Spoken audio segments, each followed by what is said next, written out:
नमस्कार मित्रों, आप सभी को राधे राधे, सभी को जय श्री कृष्णा।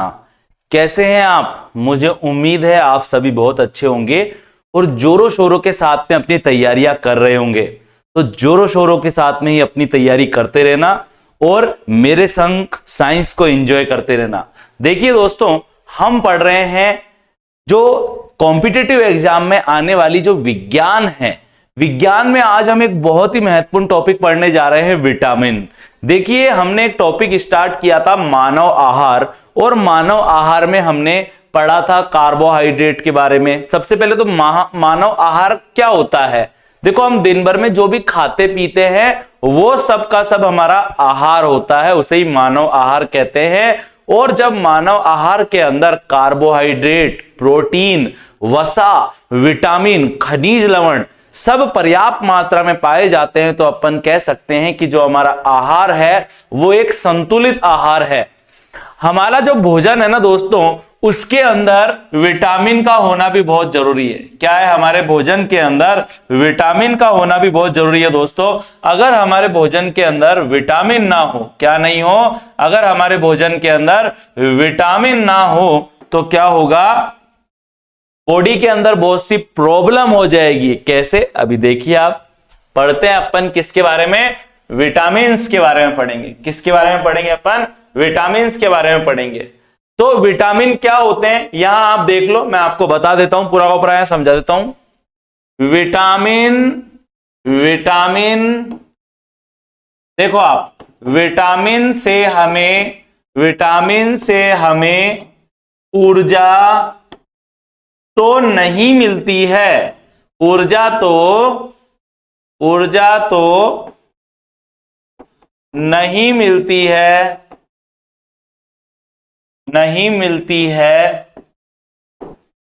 परंतु विटामिन की कमी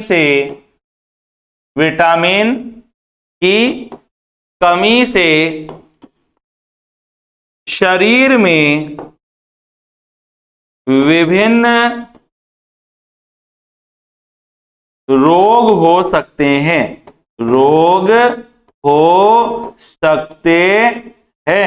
मतलब दोस्तों, विटामिन खाने से हमें ऊर्जा नहीं मिल रही है। विटामिन से हमें क्या नहीं मिल रही है? ऊर्जा नहीं मिलती है। फिर हम विटामिन खाते क्यों हैं? क्योंकि अगर विटामिन आप नहीं लेंगे, आपके भोजन में विटामिन की कमी है, तो शरीर में बहुत सारे क्या हो सकते हैं? रोग हो सकते हैं। जो विटामिन की जो खोज थी ना सबसे पहले, वो ल्यूनीन नाम के एक साइंटिस्ट ने की थी। आपसे पूछा जा सकता है कि विटामिन की खोज किसने की थी? ल्यूनीन नाम के एक वैज्ञानिक ने की थी। विटामिन शब्द सबसे पहले फंक नामक एक वैज्ञानिक ने दिया था दोस्तों। विटामिन का अध्ययन क्या कहलाता है? विटामिन का अध्ययन विटामिनोलॉजी कहलाता है। विटामिन के अध्ययन को क्या बोलते हैं? विटामिनोलॉजी कहते हैं। अभी देखो, मैंने क्या बताया कि विटामिन से हमें ऊर्जा नहीं मिलती है, लेकिन इनकी कमी से शरीर में बहुत सारे रोग हो जाते हैं। तो क्या बोल सकते हैं कि भैया पोषक तत्व इसमें कम है, तो अपन क्या बोल सकते हैं कि यह लघु पोषक होता है।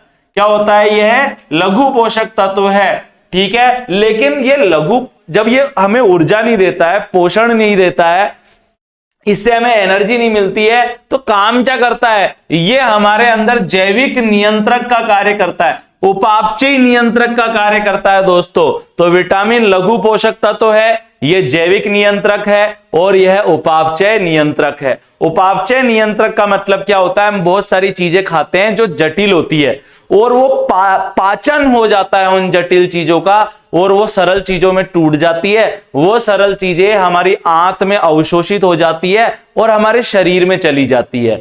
अब हमारे शरीर में जो वो सरल चीजें बनी है ना, वो वापस जुड़कर जटिल चीजें बना देती है। तो पाचन के द्वारा जटिल भोजन का टूटकर सरल अणुओं में बदल जाना, और शरीर में उन सरल अणुओं के जुड़ने से वापस नए जैविक अणुओं का निर्माण होना ही उपापचय कहलाता है। और उपापचय के नियंत्रण में भी विटामिन की बहुत महत्वपूर्ण भूमिका होती है। विटामिन स्वास्थ्य नियंत्रक भी है दोस्तों, लेकिन शरीर का निर्माण नहीं करते हैं। जैसे प्रोटीन को बॉडी बिल्डर भी कहते हैं, बताया था ना मैंने, शरीर का निर्माण करने वाला। वैसे ही विटामिन बॉडी बिल्डर नहीं है, विटामिन शरीर का निर्माण करने वाला नहीं है, परंतु ये हमारे स्वास्थ्य में बहुत महत्वपूर्ण भूमिका निभाता है। ये स्वास्थ्य नियंत्रक है दोस्तों। क्या है? यह है स्वास्थ्य नियंत्रक है। सर्वप्रथम जो ज्ञात विटामिन है वो विटामिन सी था दोस्तों। आपसे पूछा जा सकता है कि इस दुनिया में सबसे पहला जो ज्ञात किया गया विटामिन था, सबसे पहला कौन से विटामिन के बारे में पता चला था? विटामिन सी के बारे में पता चला था। और ये खट्टे फलों में पाया जाता है। किसमें पाया जाता है? जो खट्टे फल है, जो खट्टे फल है। और खट्टे फल भी कौन से?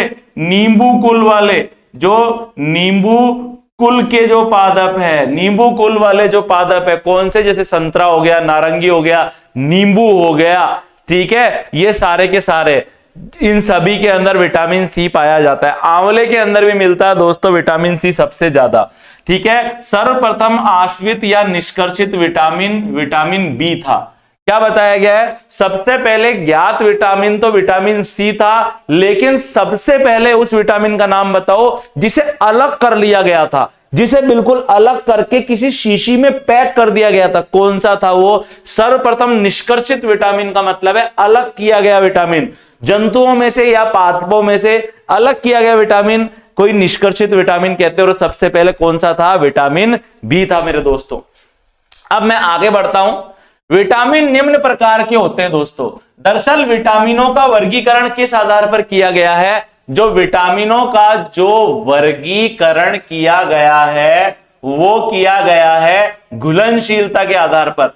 किसके आधार पर किया गया दोस्तों? विटामिनों का वर्गीकरण घुलनशीलता के आधार पर किया गया है। कि भैया जो घी तेल, देखो वसा क्या होता है? वसा क्या होता है? जो घी है, जो तेल है, या जो चिकने पदार्थ है, चिकने कार्बनिक पदार्थ, चिकने कार्बनिक पदार्थ जो होते हैं वो तेल कहलाते हैं, या क्या कहलाते हैं? वसा कहलाते हैं, ठीक है। तो भैया ऐसे विटामिन जो कि इस घी, तेल या इन चिकने कार्बनिक पदार्थों में घुल सकते हैं वो तो वसा में विलय विटामिन कहलाते हैं। और ऐसे विटामिन जो वसा में नहीं घुल सकते हैं वो किस में घुल सकते हैं? केवल जल में घुल सकते हैं, वो जल में विलय विटामिन कहलाते हैं। सबसे पहले अपन पढ़ेंगे वसा में विलय विटामिन के बारे में।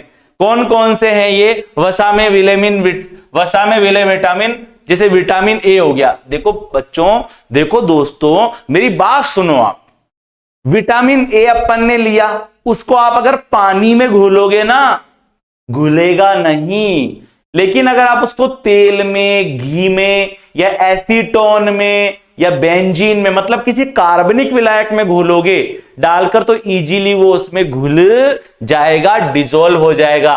तो एक तो विटामिन ए हो गया, ठीक है। इसी के साथ में क्या हो गया हमारा? विटामिन ए के अलावा हो गया विटामिन डी हो गया, ठीक है दोस्तों। विटामिन ई हो गया, इसी प्रकार से विटामिन के हो गया। ये जितने भी मैं बोल रहा हूं ना, विटामिन ए हो गया, डी हो गया, ई हो गया, के हो गया, सारे के सारे वसा में विलय विटामिन होते हैं। अब अपन सबसे पहले देखते हैं वसा में विलय विटामिन के बारे में दोस्तों। वसा में विलय विटामिन, देखिए आप ध्यानपूर्वक, वसा में विलय विटामिन, ठीक है।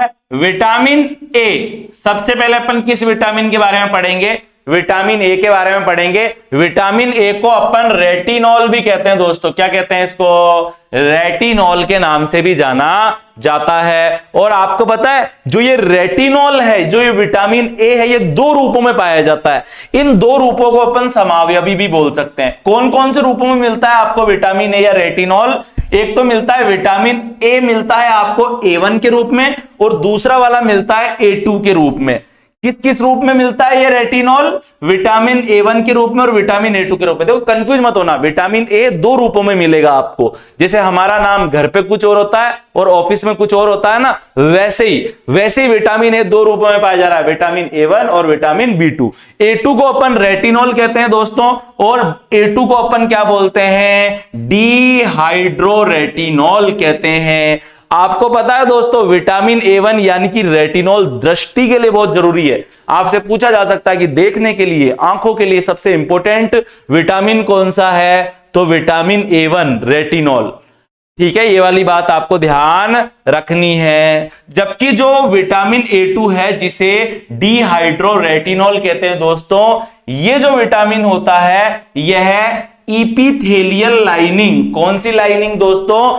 इपीथेलियल लाइनिंग ग्रंथियों व आंसू उत्पन्न करने के लिए जरूरी है। आपसे पूछा जा सकता है कि आंखों में कौन सा ऐसा विटामिन है जो कि आंसू उत्पन्न करने के लिए जरूरी है। ठीक है, हमारी आंखों में विशेष प्रकार की सेल्स होती है जिसे इपीथेलियन क्या बोलते हैं? लाइनिंग कहते हैं। क्या बोलते हैं उन सेल्स को? क्या बोलते हैं उन सेल्स को? बोलते हैं इपीथेलियन लाइनिंग ग्रंथियां।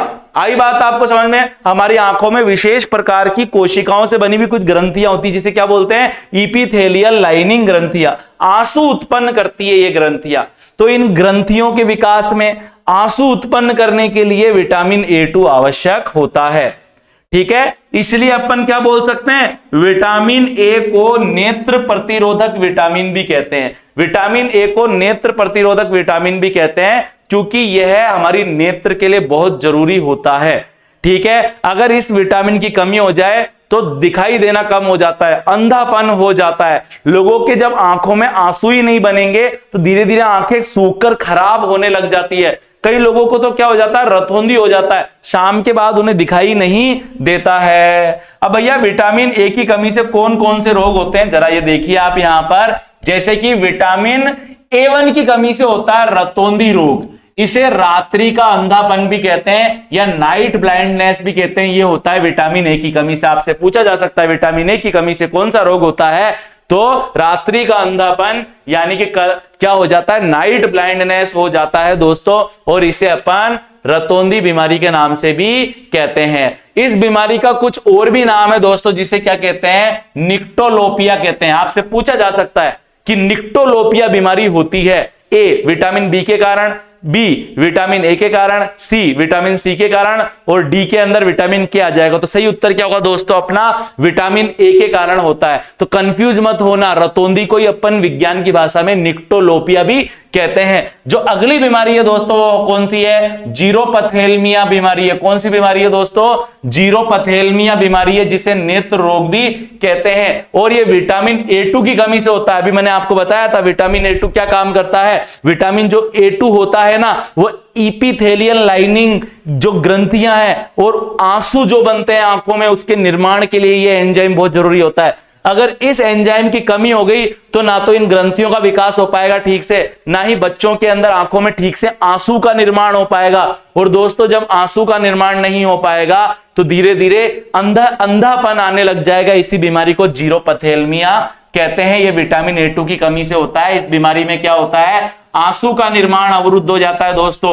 इस रोग में कंजक्शन और कॉर्निया के किरेटिनाइजेशन के कारण कंजेक्टिवा और कॉर्निया सूक्ष्म हो जाती है। क्या बताया गया है यहाँ पर? जब आंखों में आंसू नहीं बनेंगे, जब आंखों में आंसू नहीं बनेंगे तो क्या हो जाएगा? जो कॉर्निया है, जो हमारी आंख का सबसे बाहर वाला जो पार्ट है ना, जो पारदर्शी पार्ट है जिससे होकर लाइट हमारी आंख में जा रही है, इसे कॉर्निया कहते हैं। कॉर्निया सूखने लग जाएगी, हार्ड होने लग जाएगी, जिसे कॉर्निया का किरेटिनाइजेशन कहते हैं। और उसी के कारण क्या होगा दोस्तों? जो कॉर्निया है वो शुष्क हो जाएगा और धीरे धीरे देखने की क्षमता में कमी आने लग जाएगी। यह संपूर्ण विश्व में बच्चों में अंधेपन का मुख्य कारण है। अगर आप बच्चों को गाजर नहीं खिलाएंगे, बच्चों को पालक नहीं खिलाएंगे तो उनमें विटामिन A2 की कमी हो जाएगी और धीरे धीरे उनमें अंधापन आने लग जाएगा। स्त्रोत क्या है दोस्तों विटामिन ए के? गाजर खाओ भैया दबा के, गाजर का हलवा, गाजर की खीर, गाजर का रायता, गाजर ही गाजर खाओ भैया अच्छी तरह। तो गाजर क्या बनाता है? हमारी आंखों में विटामिन ए का निर्माण करता है। अन्य स्रोत क्या है विटामिन ए के? पपीता हो गया, आम, पालक इत्यादि होता है। अब अपन बढ़ते हैं विटामिन नंबर अगले विटामिन की तरफ, विटामिन डी के बारे में। विटामिन जो डी होता है ना दोस्तों, इस विटामिन डी को कैल्सीफेरोल विटामिन भी कहते हैं। क्या बोलते हैं इसको? कैल्सीफेरोल विटामिन भी कहते हैं। अब सुने आप, हमारे शरीर में ऐसा कौन सा विटामिन है जो हमारी चमड़ी में बनता है, हमारी त्वचा में बनता है? विटामिन डी बनता है। और कैसे बनता है? जब आप धूप में बैठते हैं तो धूप की जो रोशनी है जब वो आपकी स्किन पर गिरती है तो स्किन में एक पदार्थ होता है और वो पदार्थ ही क्या बनाता है दोस्तों? वो पदार्थ ही विटामिन डी का निर्माण करता है। तो ये धूप के कारण बनने वाला विटामिन है, इसीलिए विटामिन डी को सनशाइन विटामिन भी कहते हैं। जो विटामिन सूरज की रोशनी के कारण बनता है, प्रकाश के कारण बनता है, उसे सनशाइन विटामिन कहते हैं। ठीक है, इसे एंटी रिकेट्स विटामिन भी कहते हैं। एंटी रिकेट्स विटामिन का मतलब क्या होता है? रिकेट्स से बचाने वाला। क्या बोलते हैं इसे? रिकेट्स से बचाने वाला कहते हैं दोस्तों anti vitamin. Anti rickets vitamin का मतलब क्या है दोस्तों? रिकेट्स से बचाने वाला। कौन सा? रिकेट्स से बचाने वाला। ये रिकेट्स क्या एक बीमारी होती है। रिकेट्स बीमारी के अंदर क्या होता है दोस्तों? जो व्यक्ति होता है ना, उसके जो पैर होते हैं वो ऐसे मुड़ जाते हैं। आई बात आपको समझ में? बैंड आ जाता है पैर के अंदर, ऐसा बैंड आता है जो कहीं पे नहीं निकल सकता। ठीक है, तो क्या ध्यान रखना है हमें? आपके शरीर में विटामिन डी की कमी नहीं होनी चाहिए। ठीक है, तो रिकेट्स बीमारी के अंदर क्या होता है और मैं बता देता हूं आपको। जो हड्डियां होती है दोस्तों, हड्डियों में कैल्शियम व फास्फोरस की क्या हो जाती है? फास्फोरस की कमी हो जाती है दोस्तों। और जब हड्डियों में कैल्शियम और फास्फोरस की कमी हो जाएगी तो हड्डियां मुड़ने लग जाएगी, बैंड खा जाएगी।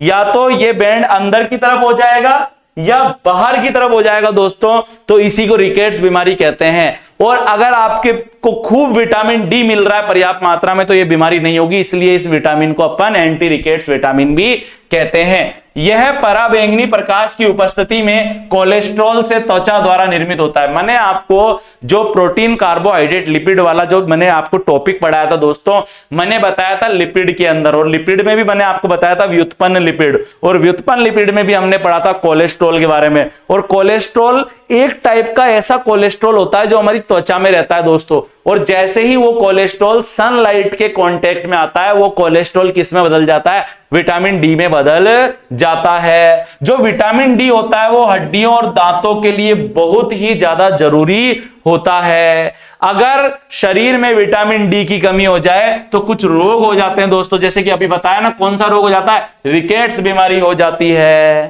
ठीक है, देखिए रिकेट्स बीमारी हो जाती है दोस्तों। रिकेट्स बच्चों में इस बीमारी को क्या बोलते हैं? अगर हड्डियों में, अगर शरीर में विटामिन डी की कमी हो गई तो हड्डियों में अपने आप ही कैल्शियम और फास्फोरस की भी कमी होने लग जाएगी। और जब हड्डियों में कैल्शियम और फास्फोरस की कमी होगी तो हड्डियां कमजोर हो जाएगी, मुलायम हो जाएगी, मुड़ जाएगी, बैंड खा जाएगी। बच्चों में इस बीमारी को रिकेट्स कहते हैं दोस्तों। और जो बड़े लोग होते हैं जिनकी उम्र 16, 17, 18 से ज्यादा होती है, यानी कि वयस्कों में, इसी बीमारी को ओस्टियोमलेशिया कहते हैं दोस्तों। क्या कहते हैं इसको? ओस्टियोमलेशिया कहते हैं। ओस्टियोमलेशिया के अंदर भी क्या होता है? हड्डियों में कैल्शियम, फास्फोरस की कमी होने से हड्डियां बहुत ज्यादा टूटने लग जाती है, मुलायम हो जाती है, सॉफ्ट हो जाती है, और वो शरीर के भार को संभाल नहीं पाती है। हड्डियों में दर्द रहता है दोस्तों। ठीक है, स्रोत क्या है? यहां पर विटामिन डी मिलेगा किससे आपको? तो दोस्तों अगर आपको विटामिन ए और विटामिन डी दोनों चाहिए तो उसका सबसे अच्छा स्रोत है कॉड लीवर तेल। कॉड लीवर तेल का मतलब क्या है दोस्तों? मछली का तेल बोलते हैं इसे। क्या बोलते हैं? मछली के यकृत का तेल बोलते हैं इसे, यकृत का तेल। ठीक है, कहीं जो होम्योपैथिक जो दवाई होती है उसमें इस मछली के यकृत को निचोड़कर उससे तेल निकालकर वो दवाई बनाई जाती है। और इस जो मछली का जो यकृत का जो तेल है उसे ही कॉड लीवर तेल कहते हैं दोस्तों। और इस तेल के द्वारा क्या बन जाता है? विटामिन डी का फॉर्मेशन शरीर में बहुत आसानी से होता है। यहां तक कि शार्क के लीवर के तेल का उपयोग भी किसके रूप में किया जाता है? विटामिन ए और डी के उत्तम स्रोत के रूप में किया जाता है। अन्य स्रोत क्या है विटामिन डी के? मांस हो गया, जानवरों का लीवर हो गया दोस्तों, अंडे हो गए, दूध हो गए, इन सभी से क्या मिलता है? इन सभी से विटामिन डी की प्राप्ति होती है। और सबसे अच्छा स्रोत क्या है विटामिन डी का? मछली के यकृत के तेल से बनी हुई जो कुछ गोलियां होती है, जिसे कॉड लीवर तेल भी कहते हैं, उसे खाया जाता है दोस्तों। ठीक है, अब आप देखिए ध्यानपूर्वक, अगली हमारी बीमारी कौन सी है? सॉरी, अब आप देखिए अगला जो हमारा विटामिन है वो कौन सा है? Vitamin E. विटामिन ई को टेकोफेरोल भी कहते हैं। और इसे एंटीऑक्सीडेंट कहते हैं। आपने देखा होगा कि विटामिन ई की गोलियां आती है हरे रंग की, और उसमें एक तेल जैसा लिक्विड भरा रहता है उस कैप्सूल के अंदर। अब उस कैप्सूल को कोई बालों पे लगाता है, कोई स्किन पे लगाता है। क्यों लगाता है? क्योंकि ये एक सुंदरता प्रदान करने वाला विटामिन है, ये एक एंटीऑक्सीडेंट विटामिन है दोस्तों, और ये त्वचा में जो अशुद्धियां हैं उसको हटा देता है, त्वचा को ये साफ करता है। तो जो विटामिन ई है इसको टेकोफेरोल भी कहते हैं, ये एक तरह का एंटीऑक्सीडेंट विटामिन है दोस्तों। इसे पता है आपको, इसे एंटी स्टेरिलिटी विटामिन भी कहते हैं। एंटी स्टेरिलिटी विटामिन का मतलब क्या होता है? इसका मतलब होता है बांझपन को रोकने वाला विटामिन है ये, बांझपन को रोकने वाला विटामिन है, रोकने वाला विटामिन है। अगर शरीर में विटामिन ई की कमी हो जाए तो बांझपन हो जाता है, नरों में शुक्राणु नहीं बन पाते, महिलाओं में अंडाणु नहीं बन पाते हैं।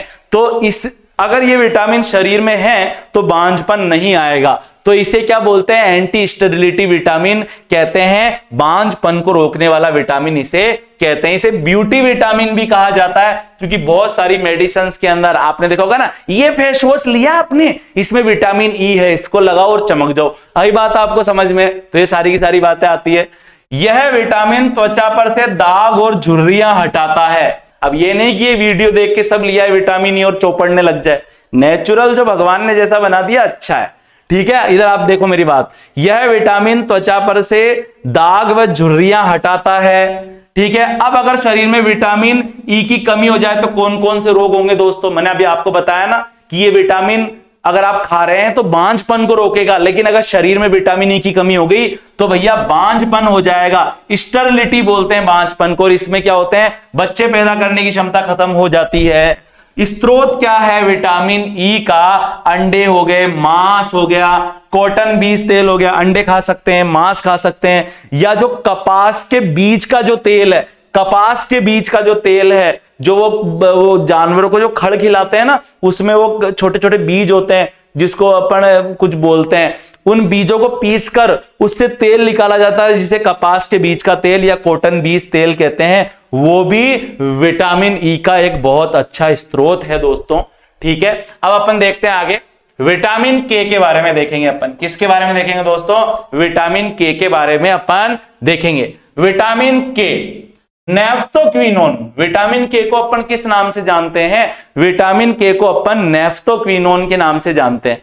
दोस्तों आपको विटामिन का नाम तो पता होना ही चाहिए, साथ ही साथ विटामिन का जो दूसरा नाम क्या है, जैसे विटामिन के को नेफ्थोक्विनोन कहते हैं, ठीक है। अभी अपन ने पढ़ा ना, विटामिन ए को रेटिनॉल कह रहे थे, तो आपको उनके ये वैज्ञानिक नाम भी आने चाहिए, कार्य भी पता होना चाहिए और स्रोत भी पता होना चाहिए, और इनकी कमी से कौन से रोग हो जाते हैं ये भी आपको पता होना चाहिए। तो भैया जो विटामिन के है या जो नेफ्थोक्विनोन विटामिन है, इसे एंटी हीमोरेगिक विटामिन भी कहते हैं, ठीक है। ये एंटी हीमोरेगिक विटामिन का मतलब क्या है? रुधिर का थक्का बनाने वाला विटामिन है। कैसा विटामिन है ये? रुधिर का थक्का बनाने वाला विटामिन है। कैसा विटामिन है दोस्तों? रुधिर का थक्का बनाने वाला विटामिन है ये। अगर इस विटामिन की शरीर में कमी हो जाएगी तो चोट लगेगी ना, तो रक्त लगातार बहता रहेगा, उसका थक्का नहीं बनेगा और व्यक्ति की मृत्यु भी हो सकती है या शरीर में रक्त की कमी हो जाएगी।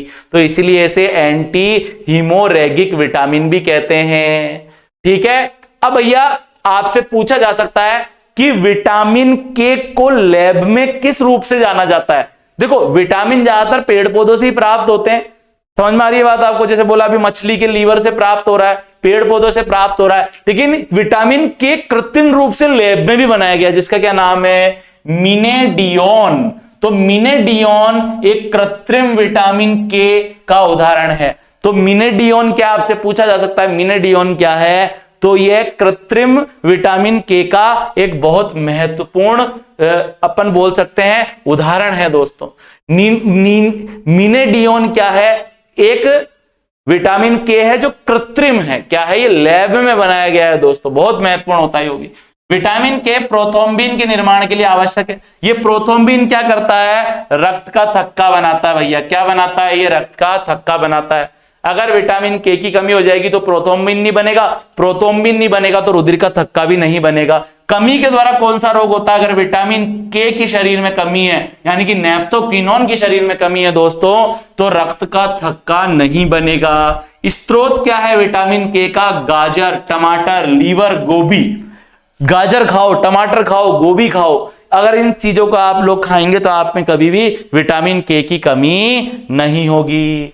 तो आई होप दोस्तों अपन ने जो यहां तक पढ़ा वो तो आपको समझ में आ गया होगा। तो ये तो था विटामिन के वाली बात, ठीक है। ये सारे के सारे कौन से विटामिन थे? सारे के सारे विटामिन वसा में विलय विटामिन थे। अब अपन कौन से विटामिन के बारे में देखेंगे? अब अपन ऐसे विटामिन के बारे में देखेंगे जो कि जल में विलय होते हैं। जैसे कि अपना पहला विटामिन कौन सा है जल में विलय? Vitamin B1। इसको थायमीन विटामिन भी कहते हैं। तो आपसे पूछा जा सकता है कि विटामिन B1 का रासायनिक नाम क्या है? तो विटामिन B1 का रासायनिक नाम थायमीन है दोस्तों। क्या है इसका रासायनिक नाम? थायमीन है। और इस विटामिन को एंटी बेरीबेरी विटामिन भी कहते हैं। क्या बोलते हैं इस विटामिन को? एंटी बेरीबेरी विटामिन या एंटी बेरीबेरी कारक के नाम से भी जाना जाता है दोस्तों। इसे एंटी न्यूराइटिक या न्यूराइन भी कहते हैं। आपसे पूछा जा सकता है एंटी बेरीबेरी जो विटामिन है या जो एंटी बेरीबेरी जो कारक है उसका नाम बताइए, तो क्या होगा यहां पर? विटामिन B1 या थायमीन भी कह सकते हैं इसे, ठीक है। ये बेरीबेरी बीमारी क्या होती है दोस्तों? ये एक बहुत ही खतरनाक बीमारी है दोस्तों। और बेरीबेरी बीमारी के अंदर क्या होता है? शरीर की जो मांसपेशियां है ना, शरीर की क्या है? जो मांसपेशियों की क्षमता में कमी आने लगती है। क्षमता में कमी आने लगती है दोस्तों। अगर शरीर में विटामिन B1 की कमी हो गई तो धीरे धीरे मांसपेशियां काम नहीं कर पाएगी, शरीर में थकान कमजोरी हो जाएगी, मांसपेशियों की क्षमता में कमी हो जाएगी दोस्तों, ठीक है। तो अब आपको बेरीबेरी तो समझ में आ ही गया होगा। बेरीबेरी पेरीफेरल तंत्रिका तंत्र, देखो कौन कौन सी बीमारी हो जाती है यहां पर, इसका इफेक्ट क्या पड़ता है। तो इधर आप देखिए ध्यानपूर्वक, एक तो बेरीबेरी बीमारी हो जाती है दोस्तों। कौन सी बीमारी हो जाती है? बेरीबेरी बीमारी उत्पन्न हो जाती है। और क्या होता है? पेरीफेरल तंत्रिका तंत्र पर इसका बहुत महत्वपूर्ण प्रभाव पड़ता है दोस्तों।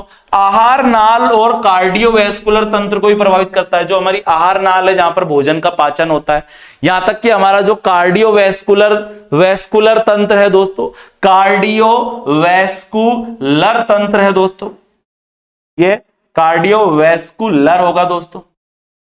कार्डियोवैस्कुलर तंत्र का मतलब क्या है? जो हमारा हृदय से संबंधित जो तंत्र है दोस्तों, उसी को क्या बोलेंगे अपन? हृदय परिसंचरण तंत्र बोलेंगे या कार्डियोवैस्कुलर तंत्र कहेंगे। तो आपको ये वाली बात ध्यान रखनी है कि भैया बेरीबेरी बीमारी हो जाती है इसकी कमी से, पेरीफेरल तंत्रिका तंत्र पर इफेक्ट पड़ता है, आहार नाल पर इफेक्ट पड़ता है, और तो और कार्डियोवैस्कुलर तंत्र पर भी इसका बुरा प्रभाव पड़ता है अगर इसकी कमी है तो। और अगर ये अगर ये विटामिन हमें मिल रहा है भोजन के अंदर तो ये सभी तंत्र अच्छे से काम करते रहेंगे। कमी से कौन से रोग हो जाते हैं दोस्तों? तो अभी बताया ना आपको, बेरीबेरी रोग हो जाता है। और बेरीबेरी रोग में क्या होता है? मांसपेशियों की क्षमता में कमी आ जाती है। और तो और वर्निक्स एनसिफेलोपैथी हो जाता है। और वर्निक्स एनसिफेलोपैथी के अंदर भी क्या होता है दोस्तों? वही कमजोरी होना। क्या हो जाती है? शरीर में कमजोरी हो जाती है। और तो और मृत्यु भी हो सकती है अगर समय पर इस विटामिन की पूर्ति शरीर में नहीं की गई तो। विटामिन B1 या थायमीन का सबसे अच्छा स्रोत है दोस्तों चावल, गेहूं, अंडे और मछली। चावल, गेहूं, अंडे और मछली के अंदर ये सभी विटामिन पाए जाते हैं। अब दोस्तों हमारा अगला विटामिन कौन सा है? जल में विलय विटामिन है, इसको विटामिन B2 भी कहते हैं। और इसका वैज्ञानिक नाम क्या है? विटामिन B2 का राइबोफ्लेविन नाम है। इसका क्या नाम है दोस्तों? राइबोफ्लेविन नाम है। इसे विटामिन G भी कहते हैं। अब देखो कितना नया नाम आ गया। आपसे पूछा जा सकता है विटामिन G किसे कहते हैं? तो राइबोफ्लेविन जो विटामिन है उसे विटामिन जी कहते हैं, या फिर जो विटामिन B2 है उसको अपन क्या बोलते हैं, विटामिन जी कहते हैं। तो कितने सारे नाम हो गए, विटामिन B2, इसे राइबोफ्लेविन भी कह सकते हैं, विटामिन जी भी कह सकते हैं, या टेक्टोफ्लेविन के नाम से भी इसे जाना जाता है, या हिंदी में इसे पीला एंजाइम भी कहते हैं। और जो विटामिन B2 है उसका निर्माण किसमें होता है दोस्तों, जो ये विटामिन B2 है इसका क्या महत्वपूर्ण योगदान है, विटामिन B2 का महत्वपूर्ण योगदान है FMN के निर्माण में और FAD के निर्माण में। अब आप बोलोगे ये FMN और ये FAD क्या है, ये शरीर में, जो हमारा शरीर होता है, शरीर में ऊर्जा अणुओं के निर्माण में सहायक है, ऊर्जा के निर्माण में सहायक, ठीक है। तो ये FAD और जो ये FMN है इसके कारण शरीर में ऊर्जा आदि का निर्माण होता है, और FMN और FAD के निर्माण में कौन सहायक है दोस्तों, विटामिन B2 सहायक है। अब कमी से कौन सा रोग हो जाता है, विटामिन अगर B2 की कमी हो जाए शरीर में तो कौन सा रोग हो जाएगा, किलोसिस बीमारी हो जाती है दोस्तों। क्या हो जाता है, किलोसिस बीमारी हो जाती है। और किलोसिस के अंदर क्या होता है, किलोसिस के अंदर क्या होता है दोस्तों, जो होठ होते हैं ना हमारे, जो होठ हैं, होठ के दोनों तरफ लाल धब्बे व सूजन होना, इसी को क्या बोलते हैं, किलोसिस बीमारी कहते हैं। विटामिन B2 की कमी से किलोसिस हो जाता है। जो होठ है ना, इधर देखेंगे आप पपड़ियां उतरने लग जाती है कई लोगों के, इधर आप देखेंगे घाव से हो जाते हैं दोनों तरफ, कभी कभी जलन सी होने लग जाती है, घाव से होने लग जाते हैं, सूजन आ जाती है यहां पर। किसकी कमी से हुआ, ये विटामिन B2 की कमी से हुआ। इसी को क्या बोलते हैं, किलोसिस या एंगुलर सोमेटिसिस के नाम से भी इसे जाना जाता है। और तो और विटामिन B2 की कमी से मुंह में घाव हो जाते हैं दोस्तों, मुंह में छाले हो जाते हैं दोस्तों, पाचन में अनियमितता आ जाती है, मानसिक दबाव पड़ता है दोस्तों, और तो और पेलाग्रा के समान और बेरी के समान रोग हो जाते हैं। ये पेलाग्रा और बेरी के अंदर क्या होता है, बताया ना मैंने, मांसपेशियों की कार्य क्षमता में कमी आ जाती है दोस्तों। इसी को अपन क्या बोल रहे हैं, बेरी डिजीज कह रहे हैं, ठीक है। तो बेरी के समान लक्षण उत्पन्न होने लग जाते हैं। स्त्रोत क्या है, गाय का दूध। भैया विटामिन B2 का सबसे अच्छा स्त्रोत है गाय का दूध पियो। अंडे हो गए, लीवर हो गया, यीस्ट आदि। यीस्ट क्या है, एक कोशिकीय कवक है जिसका उपयोग ब्रेड, बटर, ब्रेड आदि बनाने में किया जाता है, बियर आदि बनाने में किया जाता है। तो आई होप दोस्तों जो आज हमने यहां पर ये कुछ विटामिन के बारे में पढ़ा है ये आपको समझ में आया होगा। अभी थोड़े बहुत विटामिन हमारे पास और बाकी हैं, मैं आपको पढ़ाऊंगा नेक्स्ट क्लास के अंदर। सभी को राधे राधे, सभी को जय श्री कृष्णा।